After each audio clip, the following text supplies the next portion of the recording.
Good morning, dear students. So today we will continue our dihybrid cross. So as I told you that it is the cross between two plants which have two pairs of contrasting characters. This means that we will take two characters into consideration.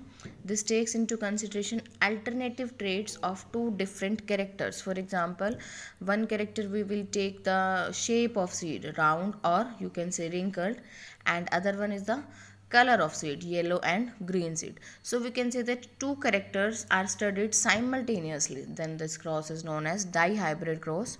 For example, a cross between one pea plant with round and yellow seed means the seed which has round shape and yellow color is crossed with other pea plant having wrinkled and green seed. Wrinkled is the recessive of round and green color is the recessive of yellow. So you can say here that round and yellow, these are the dominant characters, wrinkled and green, these are the recessive characters. Now we will do the cross. So here we will start. This is the seed which has round shape and yellow color, and this is the seed which has wrinkled shaped and green color. So the genes are here capital R for round and capital Y for yellow, small r for wrinkled and small y is for yellow. Now the gametes are capital R and Y here and small r and small y here. These are the gametes. When we cross these gametes, the F1 generation that we obtain is capital R, small r, capital Y, small y by the cross between these two. So here we can say that the seeds which are obtained during F1 generation all will be round. These are round because of the presence of capital R, and all are yellow because of the presence of capital yellow. So this is the F1 generation. Now we will do the selfing. Selfing means cross between F1 generation. Actually the cross between F1 generation means capital R, small r, capital Y into capital R, small r, capital Y, small y. This is the cross, or you can say the cross between F1 generation. Now what will be the gamete formation here? Let us see here. Gamete formation, capital R, capital Y, small y. During the formation of gamete, each gamete receive one gene for each character. Each gamete receive one gene for each character. For example, in one gamete, capital R goes with capital Y. Capital R with capital Y. This is one gamete. In other, capital R goes with small y. Capital R and small y. This is second gamete. In other, small r goes with capital Y.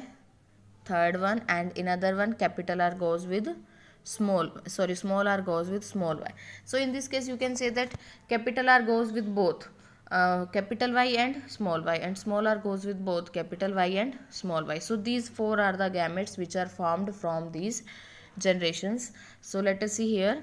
When we do selfing, these four gametes are formed: capital R, capital Y, small r, capital Y, capital R, small y, small y.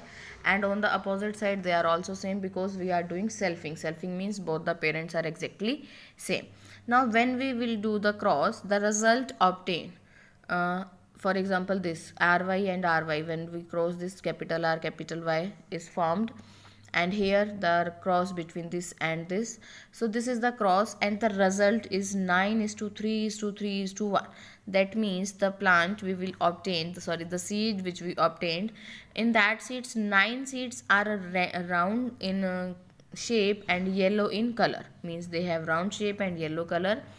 3 seeds that we obtained are round and green. They are round in shape but green in color. Other 3 are wrinkled in shape but yellow.